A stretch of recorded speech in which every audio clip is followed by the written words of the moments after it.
Heartbeat History.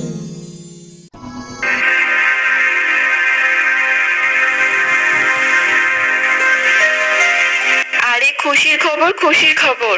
আরে ও মালতী কাকি, তোমার যে নাতনি হয়েছে, বাড়িতে যে লক্ষ্মী এসেছে গো, লক্ষ্মী এসেছে। এই খবরটা শুনে ভোলা অনেক খুশি হয়ে যায়, কিন্তু ভোলার মা মালতী সে একদম খুশি হয়নি, কারণ তার নাতনি হয়েছে বলে। এতদিন পরে হলো তো হলো, একটা মেয়ে হলো। কেন রে বাবা, একটা ছেলে জন্ম দিলে বা কি হতো? এর থেকে ভালো না হওয়াই উচিত ছিল। আরে মা, এইসব তুমি কি বলছো বলো তো? মেয়ে হয়েছে তো কি হয়েছে বলো তো? সে তো আমাদের বাড়ির লক্ষ্মী, আর আমাদের বাড়িতে লক্ষ্মী এসেছে। তুমি এইসব ভেদাভেদ করো না তো মা। আজ থেকে আমার মেয়ের নাম হবে মায়া। হ্যাঁ রে ভোলা, সে তো তুই বলবি। আমাদের দুবেলা ভালোভাবে খাওয়ার জন্য তেমন রোজগার করতে পারা হয় না, আর এখানে একটা মেয়ে হয়েছে, আর এর বিয়ের সময় তাহলে এত খরচা পাতি কি করে করবি শুনি দেখি। দেখো মা, তুমি এইসব নিয়ে একদম ভেবো না। আমি দিনমজুরের কাজ আরো বেশি বেশি করে করব, যাতে আমার মেয়েকে পড়াশুনো শিখিয়ে মানুষের মতো মানুষ করতে পারি। আর একদিন আমার মেয়ে বড়ভাবে পড়াশুনো শিখে দেখবে সে অনেক কিছু করবে, বুঝেছো? এইসব নিয়ে তোমাকে অত চিন্তা করতে হবে না। আরে ও মাসি, এতটা কষ্ট পেও না তো। আর রাগ করার কি আছে বলো তো? একটু শান্ত হয়ে যাও, শান্ত হয়ে যাও। নাতনি হয়েছে তো কি হয়েছে? নাতনিকে নাতির মতো করে মানুষ করো না। দেখো না, জীবনে আরো অনেক শান্তি পাবে।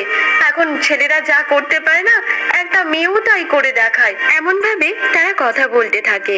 দেখতে দেখতে এমন ভাবে বেশ কিছু বছর কেটে যায়। এদিকে মায়া সে অনেক বড় হয়ে যায়। তবে ভোলা মায়ার জন্য অনেক কিছু জিনিস কিনে আনতো, কিন্তু এগুলো মালতী দেখে একদম পছন্দ করতো না।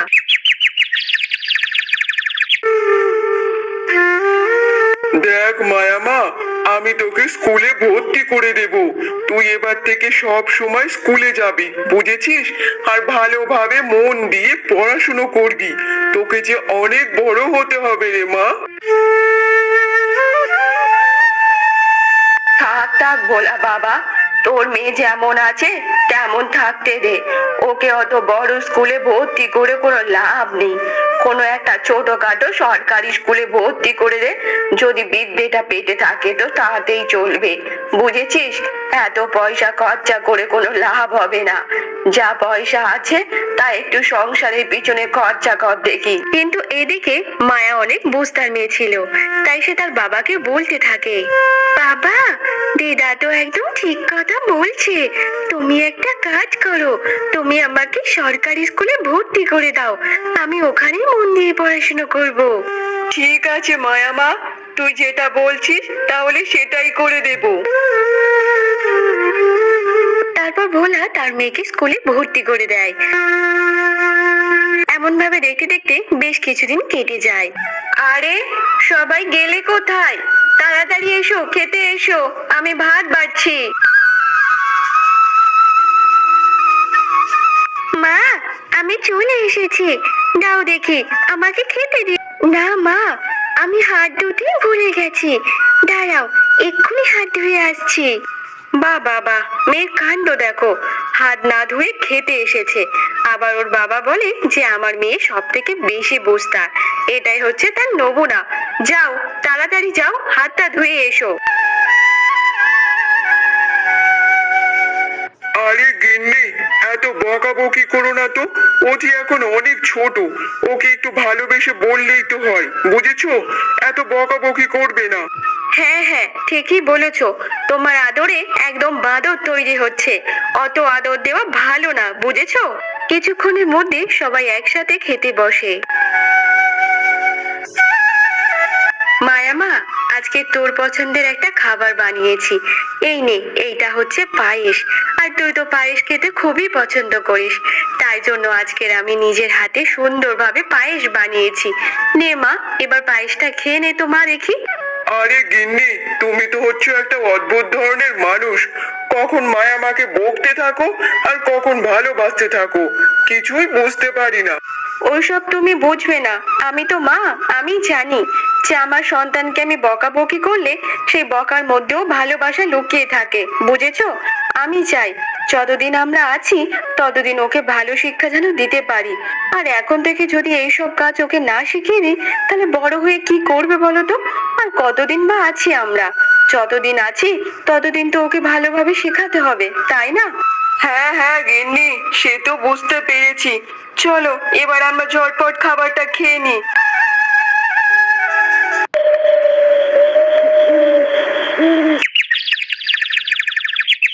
পরেরদিন সকালে সবাই ঘুম থেকে উঠে পড়ে, কিন্তু জয়া আর ঘুম থেকে ওঠে না। সে বিছানায় শুয়ে থাকে। তখন ভোলা ডাকতে থাকে। আরে ও গিন্নি, গিন্নি, সকাল যে অনেকক্ষণ হয়ে গেছে, তাড়াতাড়ি ওঠো। আর তুমি তো এত দেরি করো না, তাহলে কি হয়েছে বলো তো? ওঠো দেখি, ওঠো। ও গিন্নি, গিন্নি, উঠছো না কেন? ভোলা জয়ার গায়ে হাত দিয়ে ডাকার পরও জয়া চোখ খোলে না। তারপর সে তাড়াতাড়ি করে ডাক্তার ডেকে নিয়ে আসে। তারপর ডাক্তার জয়াকে দেখার পর সে বলতে থাকে। দেখো ভোলা, তোমার স্ত্রী আর এই দুনিয়াতে নেই, উনি যে মারা গেছে। এই কথাটা শোনার পর সবাই অবাক হয়ে যায়। হে ঈশ্বর, এটা কি হয়ে গেল? আমার বৌমার সাথে কেন এমন ঘটনা ঘটলো? আমার বৌমার বয়স যে এখন অনেক কম, আর ও এই দুনিয়া ছেড়ে চলে গেল। এর থেকে ভালো তো আমাকে নিয়ে নিতে পারতে। এবার যে বাড়িতে একটা ছোট মেয়ে আছে, তাকে কে দেখাশোনা করবে? কেন এমনটা করলে ঈশ্বর, কেন করলে? এমন ভাবে বেশ কিছুক্ষণ কেটে যায়। তারপর সবাই মিলে জয়ের অন্তিম সংস্কার করে দেয়।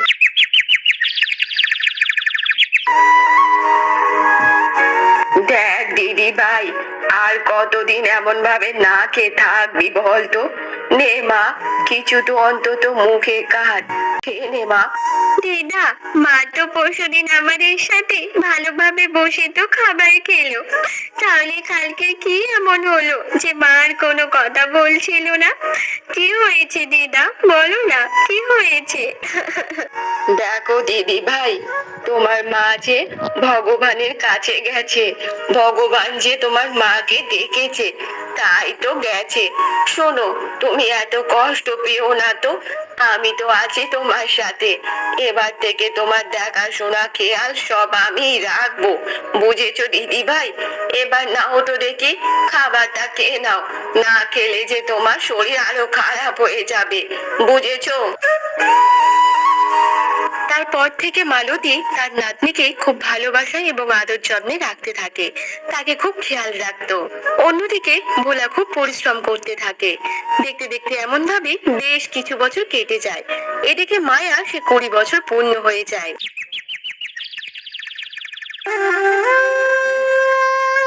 দেখ ভোলা বাবা, এবার যে মায়া মার 20 বছর বয়স হয়ে গেছে।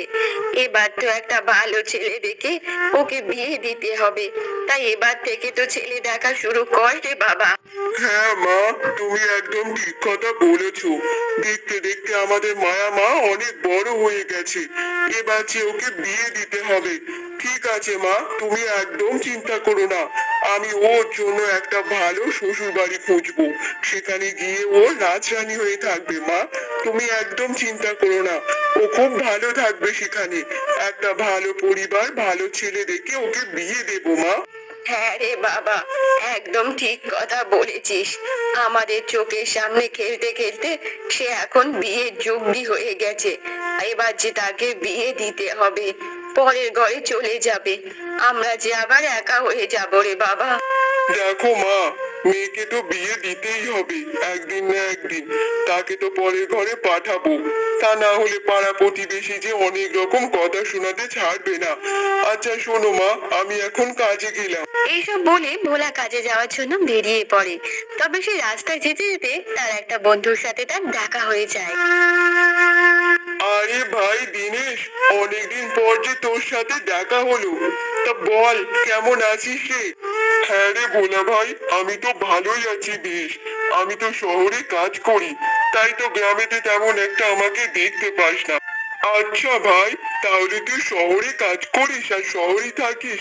তাহলে শোন না, আমার একটা কাজ করে দিতে পারবি? হ্যাঁ হ্যাঁ ভোলা ভাই, বল না, তোকে কি করে দিতে হবে? দেখ দিনেশ ভাই, আমার মেয়ের বয়স যে 20 বছর হয়ে গেছে, সে যে বিয়ের যোগ্য হয়ে গেছে।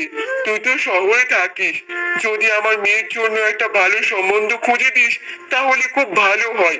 যদি শহরে চেনা জানার মধ্যে কোনো ভালো ছেলে থাকে তাহলে বলিস না, আমার মেয়ের জন্য বিয়ে দেবো। আরে হ্যাঁ ভোলা ভাই, আমার একটা চেনা জানা ছেলে আছে, তবে সে আমার একটা বন্ধুর ছেলে। তুই যদি বলিস তাহলে একবার তাদের সাথে কথা বলতে পারি। দেখ ভাই, ওরকম ছেলে তুই লাখে একটাও পাবি না। অনেক জায়গা ঘুরে আসলেও এমন ছেলে পাবি না, বুঝেছিস?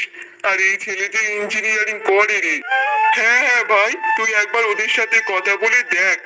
এত ভালো সম্বন্ধ হাতছাড়া হয়ে গেলে আর যে ভালো পাবো না, বুঝেছিস? তাড়াতাড়ি কথা বলে দেখ। এইসব বলে ভোলা কাজে চলে যায়। দেখতে দেখতে এমন ভাবে বেশ কিছুদিন কেটে যায়। তারপর ছেলের বাড়ি থেকে সবাই মেয়েকে দেখতে আসে। দেখো দিদি, তোমাদের বাড়ির মেয়ে কিন্তু আমাদের বেশ পছন্দ হয়েছে। কিন্তু কিন্তু কি বোন, আমাদের বাড়ির মেয়ে কাজে কর্মে সব কিছু পারদর্শী। আমরা ওকে বাড়ির সব কাজ শিখিয়েছি, কিন্তু কি হয়েছে ওটা তো বলো। দেখো দাদা, আমার ছেলে এখন পড়াশুনো শিখছে। ও পড়াশুনো খুব ভালো, চাকরি তো ধরা বাঁধাই আছে। তাই শহরে গিয়ে আর একটু ভালোভাবে পড়াশোনা করবে, তার জন্য তো একটা খরচা আছে। তাই ভাবছিলাম যদি তোমরা পণ হিসাবে 1 লাখ টাকা দাও তাহলে আমার ছেলে বিদেশে গিয়ে একটু ভালোভাবে পড়াশুনো করে চাকরিটা নিতে পারবে। কিন্তু দিদি, এই 1 লাখ টাকা তো অনেক টাকা। সে যা বলেছো, 1 লাখ টাকাটা অনেক টাকা, কিন্তু একটা কথা ভেবে দেখো, এই সব কিছু টাকা পয়সা কি আর আমাদের থাকবে? তোমার মেয়ে তো আমার বাড়িতে গিয়ে রাজ করবে, মানে রাজরানী হয়ে থাকবে। আমার ছেলে যদি শহরে গিয়ে পড়াশোনা করে একটা ভালো চাকরি জোগাড় করে, তাতে কি হবে বলো তো? সব কিছু তো বসে বসে তোমার মেয়ে খাবে। আমরা তো আর কদিন আছি, আজ আছি তো কাল নাও থাকতে পারি। দিদি, এই কথাটা কিন্তু আপনি একদম ঠিক কথা বলেছেন। আমরা এখন বুড়োহারা হয়ে গেছি, কদিন বা থাকবো। আর 1 লাখ টাকা তো আমার মেয়ের থেকে বড় কিছু হতেই পারে না। ঠিক আছে, তাহলে আমি জোগাড় করে অবশ্যই আপনাদের দেব। আপনি কিন্তু আমার মেয়েকে একটু ভালোভাবে রাখবেন। বুঝতে তো পারছেন, আমাদের একটা মাত্র আদরের মেয়ে। হ্যাঁ হ্যাঁ দাদা, এটা একদম আপনি চিন্তা করবেন না। আপনার মেয়ে আমাদের বাড়ি পুরো রাজরানী হয়ে থাকবে। পাঠ্যপক্ষ এইসব কথা বলে তারা ওখান থেকে চলে যায়। এমন ভাবে বেশ কিছুক্ষণ কেটে যায়। মায়া তার বাবাকে বলতে থাকে, বাবা, একটা কথা বলছি, এই বিয়ের সম্বন্ধটা তুমি ভেঙে দাও। আমি এমন ছেলেকে বিয়ে করতে চাই না বাবা। কিন্তু কেন রে মা, তুই বিয়ে সম্বন্ধ কেন ভাঙতে বলছিস? আর কি হয়েছে বলতো? তুই বিয়ে কেন করবি না? দেখো বাবা, ওরা যে অনেক টাকা চাইছে, এতগুলো টাকা দেওয়ার মতো তো সামর্থ্য আমাদের নেই। তুমি তো জানো বাবা, আমরা কত গরিব। তাহলে তুমি কি আমাকে বিয়ে দিয়ে তুমি আর দিদা তাহলে কি ভিক্ষা করতে বসবে বলো? না না, আমি চাই না। আর এতগুলো টাকা দেওয়ার থেকে না দেওয়াই ভালো। আমি এমন কোনো সম্বন্ধকে বিয়ে করতেই চাই না বাবা। আরে দূর পাগলি মেয়ে আমার, তোর জীবনের থেকে টাকাটা আমার কাছে বড় না রে মা। আমি যা হোক ভাবে টাকা জোগাড় করে নেব, তুই চিন্তা করিস না এইসব। দেখ মা, তুই এতদিন তোর এই গরিব বাপটার ঘরে ছিলিস, তোকে এতদিন ভালোভাবে আমি না পেরেছি খাওয়াতে আর না পেরেছি পড়াতে।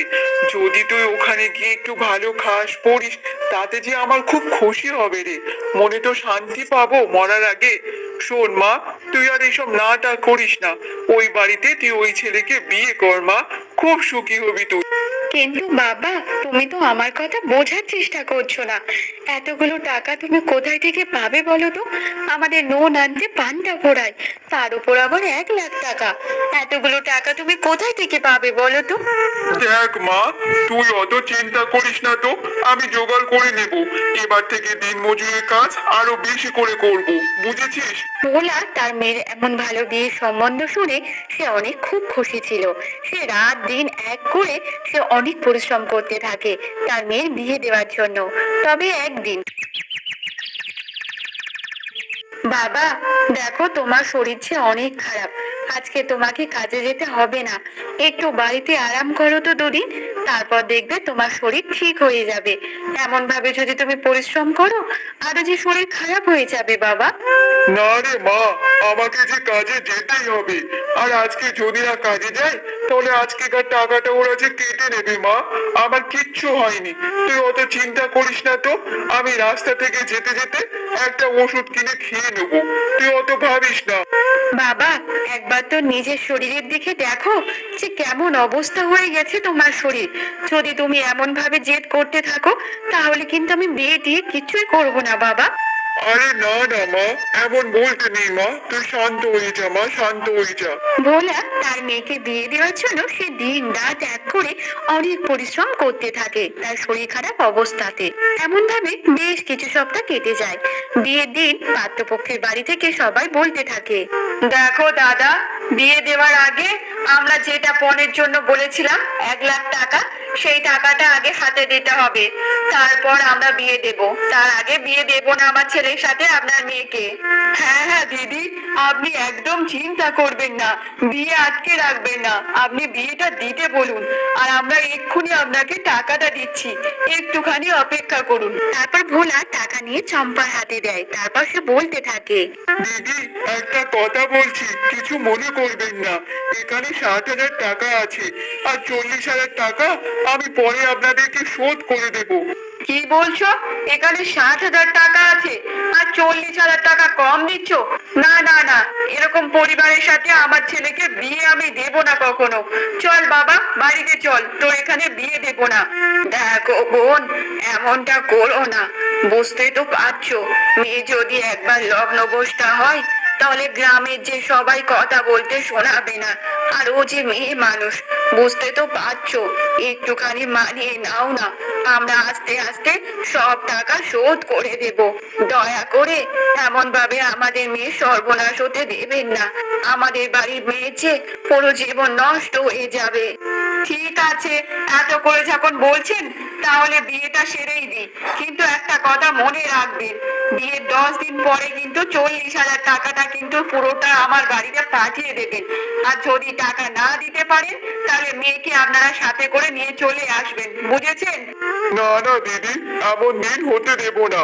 আমরা টাকাটা ঠিক সময়ে আপনার বাড়িতে পৌঁছে দেব। তারপর মায়ার খোকনের বিয়ে সম্পূর্ণ হয়ে যায়।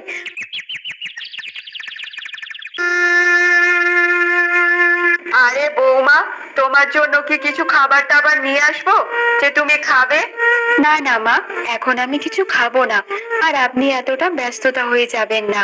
দেখো বৌমা, যদি খিদে টিদে পাই, তাহলে অবশ্যই মুখ খুলে বলো, ঠিক আছে? আমি তোমার জন্য খাবার এনে দেবো। এমন ভাবে চম্পা তার বৌমার সাথে খুব ভালো ব্যবহার করত। দেখতে দেখতে 9 দিন কেটে যায়। 9 দিনের পর চম্পা মায়াকে বলতে থাকে, কি বৌমা, দেখতে দেখতে তো 9 দিন কেটে গেল, তা তোমার বাপের খবর কি বলো তো? বাকি 40,000 টাকাটা কবে দিয়ে যাবে? কিন্তু মা, আমি তো জানি না। মা, একটা কাজ করি, আর কিছুদিন আমরা অপেক্ষা করি, হয়তো বাবা টাকা নিয়ে অবশ্যই আসবে। না না বৌমা, তোমার বাবাকে আর কোনো সময় তোমায় দেওয়া যাবে না। শোনো, আজকে বিকালে তুমি বাপের বাড়িতে চলে যাও, আর তোমার বাবার কাছ থেকে বাকি টাকাটা চেয়ে নিয়ে আসো। মনে রাখবে, তোমার বাবা যদি টাকা দেয় তো ভালো, যদি টাকা না দেয় তাহলে তুমি ওখানেই থেকে যাবে, আর এই বাড়িতে আসার কোনো দরকার নেই, বুঝেছো? না না মা, এমনটা বলবেন না, আমার বাবা যে অনেক গরিব, হয়তো টাকাগুলো জোগাড় করতে করতে একটু সময় লেগে যাচ্ছে। মা, আপনি আর কিছুদিন টাইম দিন না, দেখুন না, আপনার টাকা অবশ্যই পেয়ে যাবেন। আর তখন সেখানে ভোলা চলে আসে। এই যে মশাই, আপনি চলে এসেছেন, খুব ভালো করেছেন, নতুবা আপনার মেয়ে যে আজকে বিকালে আপনার বাড়িতেই যেত। তা টাকাটা সঙ্গে করে নিয়ে এসেছেন নাকি আসেননি, বলুন তো দেখি। হ্যাঁ হ্যাঁ দিদি, আপনি একদম চিন্তা করবেন না। আমি বলেছি না যে টাকাটা আমি শোধ করে দেব, তাই আমি টাকাটা শোধ করার জন্যই আপনার বাড়িতে এসেছি। তারপর ভোলা চম্পার হাতে বাকি টাকাটা তুলে দিয়ে দেয়। চম্পা টাকা নিয়ে সেখান থেকে ও চলে যায় ঘরের মধ্যে। বাবা, তোমাকে যে অনেকদিন পর দেখলাম, আমি যে অনেক খুশি হয়েছি বাবা। বাবা, তোমাকে আগেই বলেছিলাম যে এরকম একটা বাড়িতে আমাকে বিয়ে দিও না, এরা যে টাকার লোভী। আরে মা, এইসব কথা বলতে নেই, বুঝেছিস? চুপ কর, চুপ কর। কোথা থেকে যে কে শুনে নেবে, তার উপর যে আবার অশান্তি শুরু হয়ে যাবে। তুই শান্ত হয়ে যা মা। আর এমনিতে যে টাকাটা আমার দেওয়ার কথা ছিল, সে টাকাটা শোধ করে দিয়েছি। আচ্ছা বাবা, ঠিক আছে, আমি কিছু নয় বলবো না। কিন্তু চলো বাবা, তোমাকে আমি কিছু খেতে দিই। এই প্রথমবার যে তুমি আমার শ্বশুর বাড়িতে এসেছো আর না খেয়ে চলে যাবে, এটা হতে পারে না বাবা। চলো, আমি তোমাকে কিছু একটা খাওয়াই। আরে দূর পাগলি, এখনো যে তোর 1 বছর বিয়ে সম্পূর্ণ হয়নি, আর তোদের বাড়িতে যে খেতে নেই মা। যতদিন না তোর 1 বছর সম্পূর্ণ হবে বিবাহ, ততদিন যে আমি তোর বাড়িতে খেতে পারবো না মা। আমি যাই বাড়িতে, তোর দিদা যে আবার একা বসে আছে। তারপর ভোলা এইসব বলার পর ওখান থেকে চলে যায়।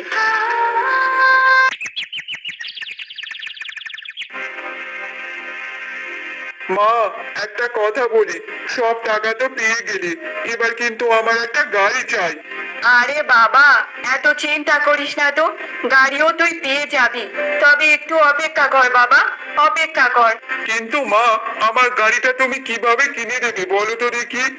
আরে বাবা, তুই অত চিন্তা করিস না তো, বিনামূল্যে একটা ভালো চাকরানি পেয়ে গেছি। এবার যে তার বাবার কাছ থেকে যখন যেটা চাইবো তখন সেটা তাকে এনে দিতে হবে। তা না হলে ওর অবস্থা যে খারাপ করবো রে বাবা, তুই অত চিন্তা করিস না। দেখতে দেখতে এমন ভাবে বেশ কিছুদিন কেটে যায়। তবে একদিন মায়ের শাশুড়ি চম্পা সে মায়ের কাছে গিয়ে বলতে থাকে। বৌমা, তুমি তোমার বাপের বাড়িতে যাও, আর তোমার বাপের বাড়িতে গিয়ে বলো আমার ছেলেকে যেন একটা গাড়ি দিয়ে দেয়। ওর কাজে যেতে আসতে অনেক অসুবিধা হয়। যদি গাড়িটা দেয় তাহলে একটু তাড়াতাড়ি যেতে আসতে পারবে। বুঝেছো বৌমা? আজকের বিকালে তুমি তোমার বাপের বাড়ি গিয়ে তোমার বাপের কাছে বলো। কিন্তু মা, আপনি এসব কিসব বলছেন? আমার বাবা যে এই সবে মাত্র কিছুদিন হয়েছে আমাকে বিয়ে দিল অনেক কষ্ট করে, 1 লাখ টাকা জোগাড় করে দিল।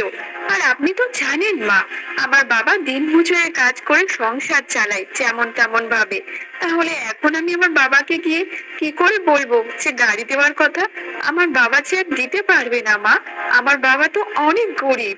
কেন বৌমা, তোমার বাবা দিন মজুরি কাজ করে বলে কি সে কিছুই দিতে পারবে না নাকি? দেখো না, আমাদের পাড়াতে মালতী আছে, আর সেই মালতীর ছেলের বিয়ে দিয়েছে তার শ্বশুর যে একটা দিন মজুরে কাজ করে, কিন্তু তার শ্বশুর তাকে ভরিয়ে দিয়েছে।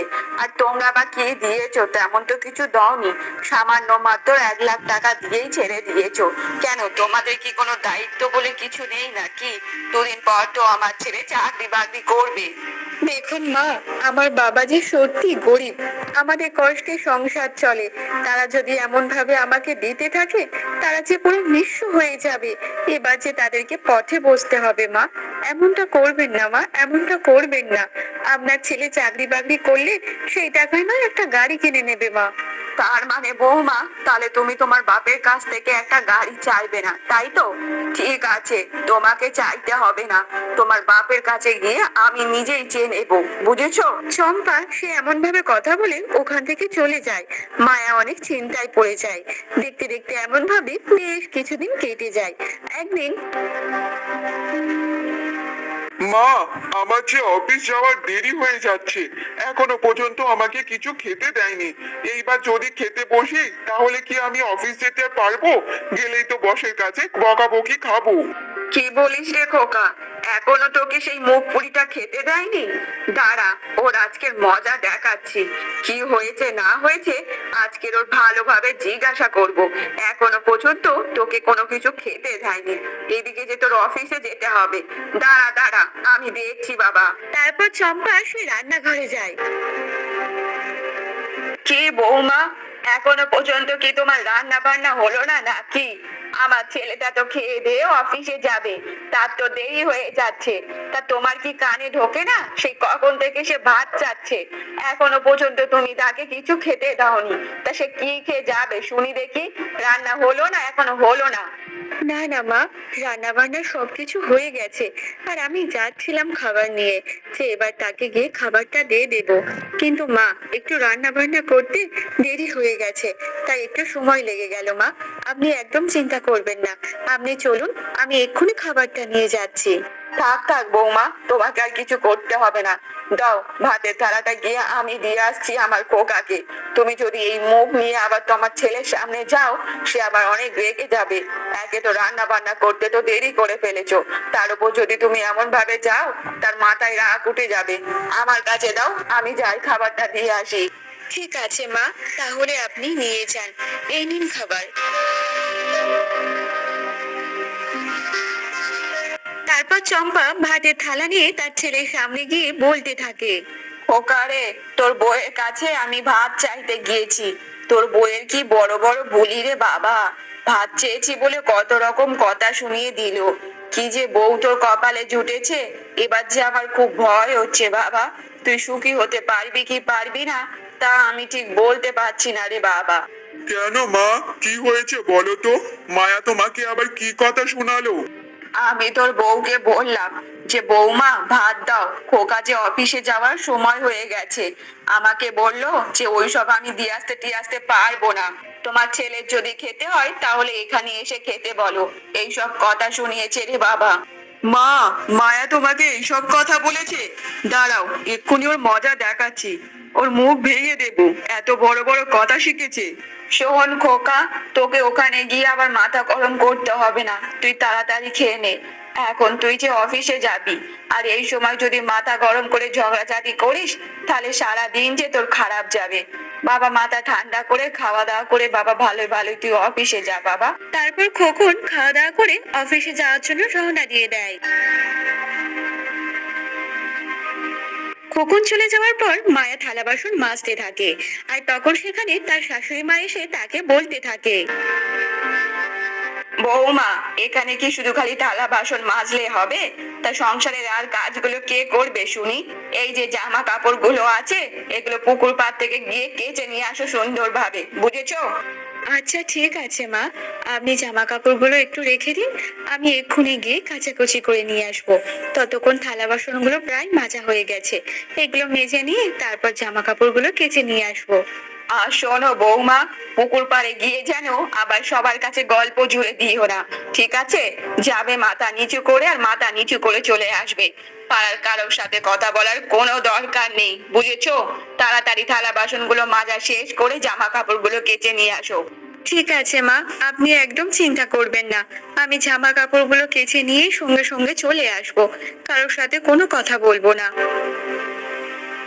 তারপর মায়া সে এক এক করে তার সব কাজ সারতে থাকে। দেখতে দেখতে এমন ভাবে বেশ কিছুদিন কেটে যায়। যত দিন যেতে থাকতো তত মায়ের শাশুড়ি মায়ের ওপর অত্যাচার বাড়িয়ে দিয়েছিল, তাকে দিয়ে সব কাজ করাতো এবং তাকে মারধরও করতো। তবে এমন ভাবে বেশ কিছুদিন কেটে যাওয়ার পর একদিন, মা, এসব কি রান্না হয়েছে? তরকারিতে না আছে লবণ আর না আছে ঝাল। এমন ভাবে তরকারি হলে মানুষ খাবে কি করে বলো তো দেখি? দেখ খোকা, এই সব কিছু রান্না বান্না তোর বউ করেছে। তা ভালোভাবে খেয়ে দেখ বাবা, কেমন রান্না বান্না করে তোর বউ। তোর বউকে কিছু কথা বলতে গেলে শুধু তো আমাদের ওপর চোটপাট করে।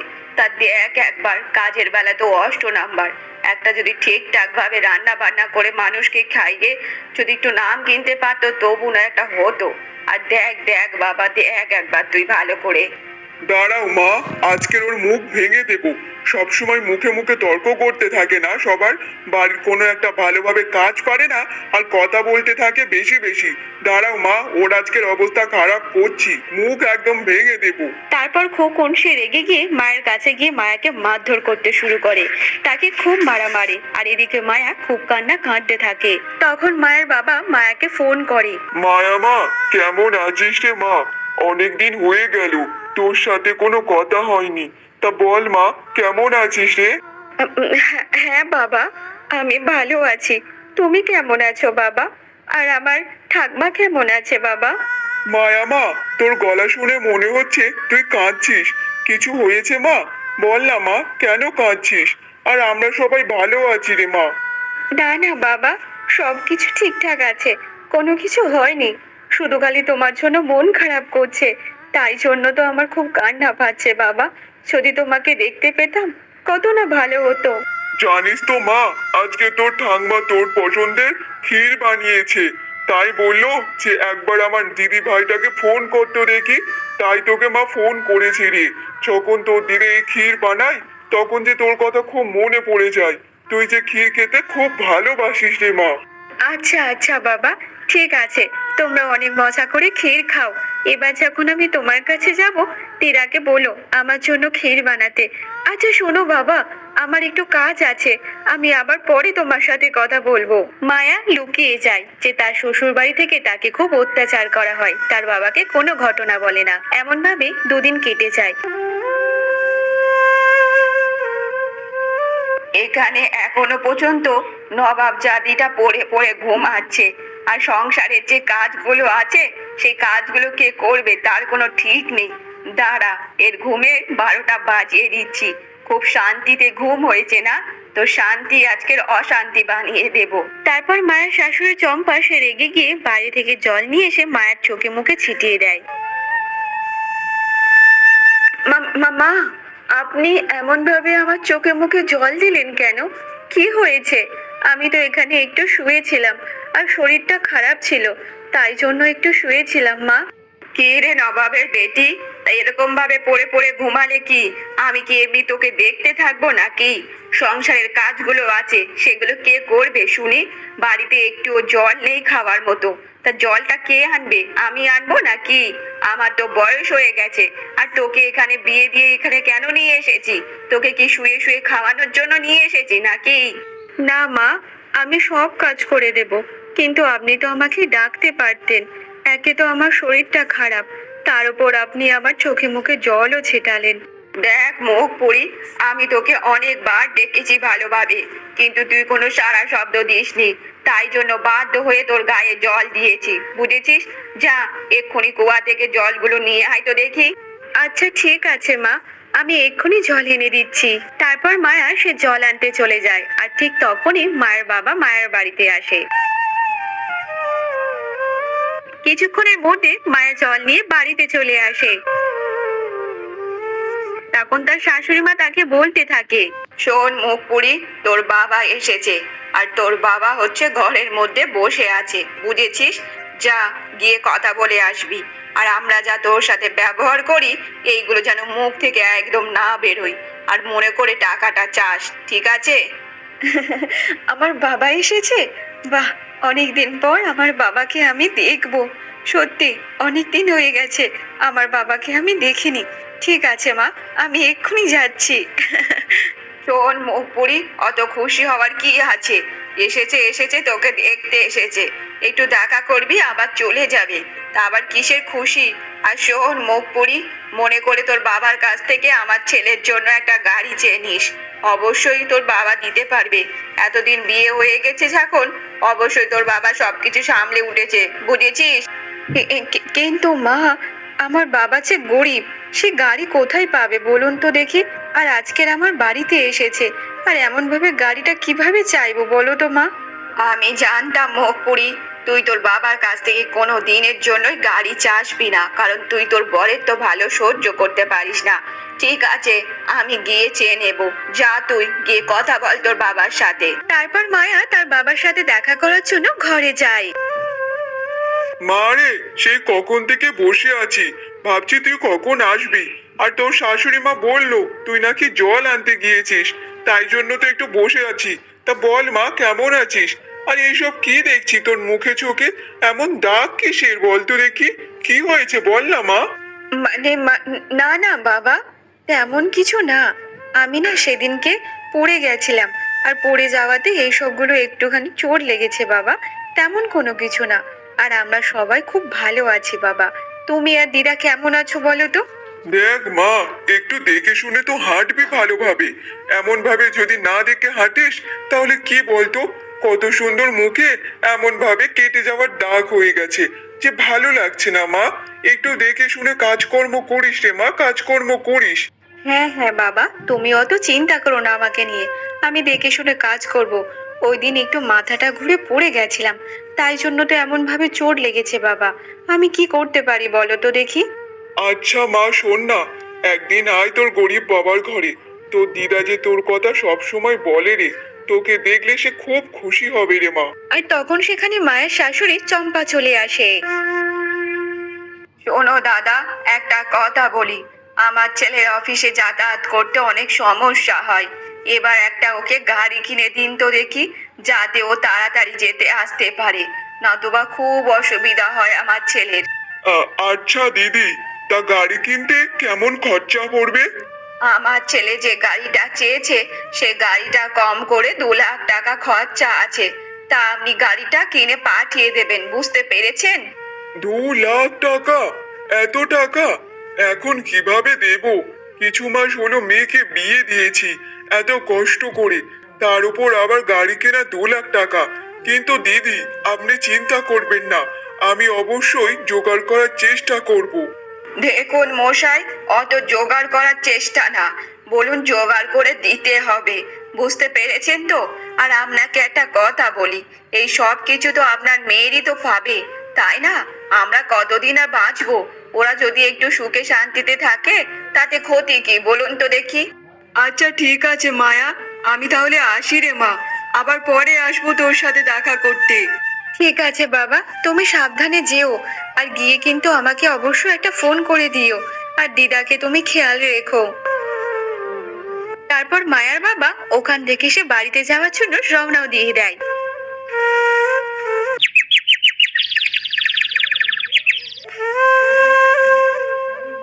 জানো তো মা, আজকে দেখলাম আমার মেয়েটা যেন কেমন একটা হয়ে গেছে, আর ওর মুখে চোখে না মা কেমন যেন কেটে কেটে যাওয়ার দাগ দেখেছি। আমি ওকে জিজ্ঞাসা করলাম, ও বলল যে মাথা ঘুরে নাকি পড়ে গেছে, তাই চোট লেগেছে। দেখ ভোলা বাবা, আমাদের বাড়ির মেয়ে এখন সংসারী হয়ে গেছে, শ্বশুর বাড়িতে তার উপর যে সব দায়িত্ব আছে তাই হয়তো সামলাচ্ছে, তাই হয়তো পড়ে গিয়ে হয়তো চোট লেগে গেছে। তুই ওটা নিয়ে অত ভাবিস না তো। সে হলে হতেও পারে মা, কিন্তু জানো তো মা, আমি না খুব চিন্তায় আছি। আবার মায়া মায়ের শাশুড়ি যে আমাদের কাছে দাবি করেছে যে জামাইয়ের নাকি একটা গাড়ি দিতে হবে, 2 লাখ টাকা দাম। বলো মা, এবার আমরা 2 লাখ টাকার গাড়ি কি করে দেবো বলো তো? এবার যে অনেকটা সমস্যার মধ্যে পড়ে গেলাম। এ কি বলছিস রে ভোলা বাবা, দিনকে দিন তো ওদের চাহিদা বেড়েই যাচ্ছে। বিয়ের সময় পুরো 1 লাখ টাকা নিল, তারপর কিছুদিন না যেতে যেতে আবার গাড়ি চেয়ে বসলো 2 লাখ টাকার। এত টাকা আমরা কোথায় পাবো? আমরা যে গরিব মানুষ, আমাদের সংসার খুব কষ্টে চলে, দিন আনে তো দিন খাই, কিন্তু এমন ভাবে যদি ওরা চাইতেই থাকে তাহলে আমরা কি করব বল তো দেখি? মা, তুমি এইসব নিয়ে এমন ভেবো না, আমাদের মেয়ে যে ওদের বাড়িতে আছে, আমি কিছু না কিছু একটা চেষ্টা অবশ্যই তো করবো মা। দেখতে দেখতে এমন ভাবে বেশ কিছুদিন কেটে যায়। অন্যদিকে মায়া জল নিয়ে বাড়িতে ফিরছিল। রাস্তাতে একটা বউয়ের সাথে তার দেখা হয়ে যায়। তা ও দিদি, কেমন আছো গো? জল নিয়ে বাড়িতে ফিরছো? তা তোমাকে তো তেমন একটা দেখাই যায় না গো, তুমি কি বাড়ি থেকে বেরো না নাকি? না না দিদি, তেমন একটা বাড়ি থেকে সচরাচর বেরোতে পারি না, সংসারের কাজ এত, তাই সব করতে করতে সময় পাই না, তাই জল নেওয়ার সময় শুধু খালি বেরোই। তা একটা কথা বলি তোমাকে, তুমি বেরো না নাকি তোমাকে তোমার শাশুড়ি মা বেরোতে দেয় না বলো তো দেখি সত্যি কথাটা? কারণ এই পাড়ার সবাই জানে তোমার শাশুড়ি মা কেমন। পাড়ায় তো কারোর সাথে কোনো সম্পর্ক রাখেনি, কারোর সাথে কোনো কথা বলেনি, আর তোমার বরটা হচ্ছে একটা বলদ, মায়ের কথা ওঠে আর বসে। না না দিদি, সত্যি কথা বলছি, সেরকম কোনো ব্যাপার না, আমি সত্যি সময় পাই না, তাই জন্য তো বেরোতে পারি না। তা বলো কেমন আছো? আর হ্যাঁ, একদিন আমাদের বাড়িতে এসো, বসে অনেক গল্প করব। না থাক থাক, তোমাদের বাড়িতে গিয়ে কোনো লাভ হবে না, তোমার শাশুড়ি মা যা রূপ দেখায়। তবে একটা কথা বলি, তুমি শাক দিয়ে মাছ ঢাকার চেষ্টা করছো, তোমাদের বাড়ি থেকে সবসময় চিৎকার চেঁচামেচির আওয়াজ আসে, আমরা সবকিছু বুঝি গো, ওরা যে তোমার ওপর খুব অত্যাচার করে তাই না? তুমি গরিব বলে। এমন কথা শুনে মায়া অনেক অবাক হয়ে যায়। তারপর সে বলতে থাকে, কিন্তু দিদি, এইসব কথা তোমাদের কে বলেছে যে আমার শাশুড়ি মা আমাকে অত্যাচার করে? সে আর কে বলবে, কেউ বলেনি গো, আমরা পাড়ার সবাই জানি যে তোমার শাশুড়ি বর কেমন, আর তোমরা গরিব বলে তোমাদের উপর খুব অত্যাচার করে, আমরা সব কিছু শুনেছি গো। আর এমনিতে তোমাদের বাড়ি থেকে খুব চিৎকার চেঁচামেচির আওয়াজ আসে। কি আর বলবো দিদি, গরিব তো হয়েছি, কিন্তু গরিব হওয়া যে পাপ না, তা আমার কপালে যা আছে তাই হবে, আর কি বলতে পারি বলো তো দেখি। তবে দেখো নতুন বউ, একটা কথা বলি, সব সময় মুখ বন্ধ করে শুনলে তাহলে কিন্তু তারা পেয়ে বসে, ঠিক আছে? তুমি একদম মুখ বন্ধ করে শুনবে না। তুমি যদি না প্রতিবাদ করো তাহলে কিন্তু দিনকে দিন ওরা তোমার মাথায় চেপে বসবে। এইসব কথা শোনার পর মায়া তারপর বাড়িতে চলে যায়। দেখতে দেখতে এমন ভাবে বেশ কিছুদিন কেটে যায়। অনেকদিন কেটে যাওয়ার পর মায়ের বাবা কোনো গাড়ি কিনে পাঠায়নি, তাই জন্য তার শাশুড়ি আর বর মিলে তাকে বলতে থাকে, এই মুখ পুরি, কতদিন হয়ে গেল তোর বাবা যে এখনো একটা গাড়ি কিনে পাঠালো না, তা আমাদের কথা কি কোনো কানে ঢোকেনি নাকি তোর বাবার? বল তো দেখি। দেখুন মা, বাবা হয়তো এতগুলো টাকা জোগাড় করতেই পারেনি, তাই জন্য হয়তো গাড়িটা কিনে দিতে পারছে না। যদি বাবার কাছে টাকা থাকতো অবশ্যই দিয়ে দিত গাড়িটা। মা, তুমি আমার কোন ভিখারি ঘরে যে বিয়ে দিলে কিছুই বুঝতে পারছি না। কোনো কিছু তো দিতেই পারছে না তারা, এমন ঘরে আমাকে কেন বিয়ে দিলেন বলুন তো? হ্যাঁ, তুমি ঠিকই বলেছো। কে ভিখারি সেটা ভালোভাবে দেখা যাচ্ছে। আমরা তো ভিখারির মতো আপনাদের কাছে তো হাত পাতিনি, কিন্তু তোমরা ভিখারির মতো বারবার আমার বাবার কাছে টাকা চাইছো, গাড়ি চাইছো। তাহলে বলো তো কে বড় ভিখারি? কি বললে বৌমা? তুমি আমাদেরকে ভিখারি বললে? দেখ খোকা দেখ, তোর বউয়ের কেমন মুখে মুখে বলি হয়েছে। আজকের আমাদের ভিখারি বলেছে, কাল মনে হয় আমাদের মারধর করে তো এই বাড়ি থেকে তাড়িয়ে দেবে। দেখ খোকা দেখ, একবার ভালো করে দেখ। তোর যত বড় মুখ নয় তত বড় কথা। দেখ, আজকে তোর মুখ ভেঙে দেবো আমি। তারপর মা ছেলে মিলে মায়াকে খুব মারে। মারতে মারতে মায়া ওখানেই তার শেষ নিঃশ্বাস ত্যাগ করে। তারপর মায়ের শ্বশুরবাড়ি পাড়ার লোক একজন মায়ের বাবার কাছে ফোন করে সব ঘটনা খুলে বলে। ভোলা সবকিছু শোনার পর অনেক অবাক হয়ে যায়। তারপর সে তাড়াতাড়ি করে মায়ের শ্বশুর বাড়িতে চলে আসে। মা রে, তোর কি হয়ে গেল এমন ভাবে? এরা তোকে মেরে ফেলে দিয়েছে মা, মেরে ফেলে দিয়েছে। একটা বাবার কোল থেকে তার মেয়েকে কেড়ে নিল সারা জীবনের জন্য। মা রে, চোখ খোল মা, চোখ খোল মা। সব আমার দোষ রে মা, সব আমার দোষ। আমি যদি এই পশুদের কাছে তোকে বিয়ে না দিতাম তাহলে আজকের এই ঘটনা ঘটতো না রে মা, ঘটতো না কখনো। এমন ভাবে ভোলা তার মেয়ের মৃত্যুতে কান্নায় ভেঙে পড়ে যায়।